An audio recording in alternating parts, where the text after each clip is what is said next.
Senator Hawley. Thank you very much, Mr. Chairman. Mr. Ellison, let me start with you. You're the Attorney General of the state of Minnesota. Do I have that correct? That's a yes? Sir, you're aware of my job. You know the answer to that. You're not going to answer my questions? Are we going to start this way? Are you the Attorney General of the state of Minnesota, yes or no? You know the answer. Mr. Ellison, you're in my courtroom now. You're under oath. So I suggest that you answer my questions. You the Chief Law Enforcement Officer of the state of Minnesota, yes or no?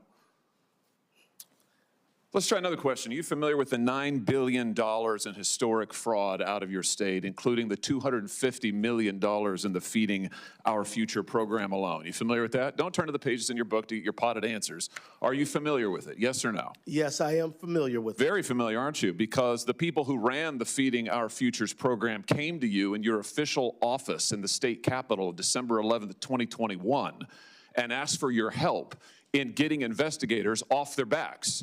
They complained to you for upwards of an hour about state investigators going after them, and they begged you to help them, and you agreed to it, amazingly. And we know you did. That's not because true. It's all caught on tape. Yeah, Every single sentence is caught on tape. Here's what you said. Let's take a look. Obviously, You said, it's not a question. You said to them, send me the names of all these folks who are investigating them. You said to them, send me their names.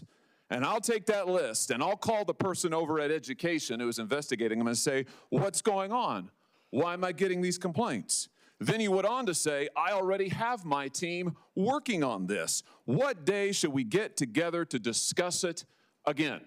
You made pledge after pledge to them. You said, we've got to make sure this guy who's investigating them stops it. You said, you have my attention. I'm concerned about this. You said, let's go fight these people, meaning the people who were investigating the fraud. Why'd you do it? Why'd you help them? Are you going to let me answer? Please, we're all ears. So first of all, you're cherry picking quotes out of there. Why did you help them? I thought you were going to let me answer. Why did you help them? Are you going to let me answer? Why did you help You them? let me answer and I'll answer you. Tell the truth and I'll let you answer. I will tell the truth. Good. Let's do that. That'd be a nice change. Why'd you help them? Now see, Mr. Chairman, I didn't come here to be insulted. I came here voluntarily. You came here for the truth. Let's have it. Why did you help them? The quotes are here. They're in black and white, and every member of this audience can listen to the recording. It's 54 minutes long. It's all in public. You can Google it right now and listen to it. And listen to it all. Why'd you help them? First of all, I didn't help them. You did help them. No, I did not.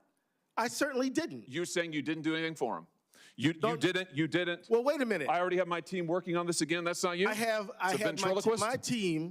my team assisted with the information that led to the prosecution and conviction of these people. No, you didn't. You didn't lift a finger to prosecute them. No, you did not. No, because it was a federal prosecution. You had, BS. You had whistleblowers come to you as early as 2019. You're the one talking BS. Hey, listen, it's my time. Doesn't know what you're talking about, sir. No, sir. You now have encountered the truth and you don't like it. Why'd you take their money? Why'd you take their money? I didn't. You took $10,000. No, that's a false statement. $10,000 9 days after the meeting. False statement. You took $10,000. Here's what happened. They went to your office. They solicited money from you. They solicited help from you. That's also wrong. They came to your office. It was your official office. You met with them for 54 minutes. No, they asked you for help. You pledged it to them, and they talked repeatedly about money. In fact, it's all they talked about. That's a lie. Money, money, money, money. They said, we will put our dollars in the right place. We will support candidates that will fight to protect our interests. You replied, that's right. They said, if you are securing your donor base and securing your power base, you can act the way you want. You replied, money is freedom. They said the amount of money circulating, I'm reading the transcript, the amount of money circulating in our community today is powerful, and we haven't realizing it in a meaningful way. And you said, give me the specifics. And 9 days later, you took $10,000 from people who were then indicted. It's in your reports. Why'd you do it? Sir, was it worth it? You know what? This is a theatrical performance. This is the truth. This is what accountability looks like, of which you've had none.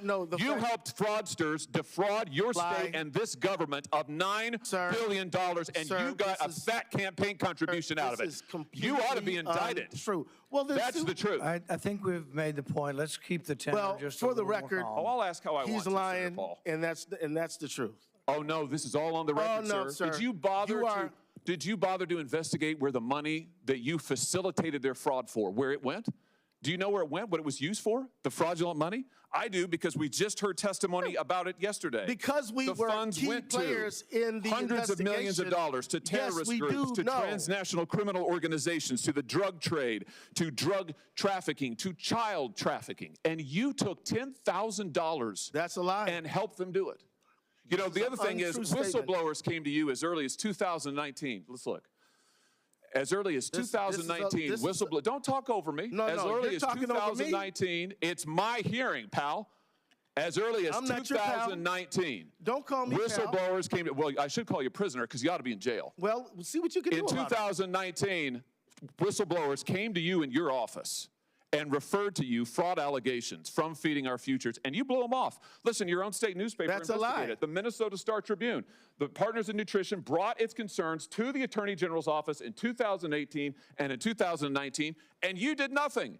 You did nothing for years. The only action you took is, once all these fraudsters came to your office and asked you to get involved and offered you money, then you got involved. Then you took the money, and then you got involved. They did not come to my office. You're completely wrong about that. You met with them for 54 minutes, and you took $10,000, and they also gave your family money. They gave your family thousands of dollars in campaign contributions in addition to what they gave false you. Statement. Let's put the this is completely untrue. The New York Post.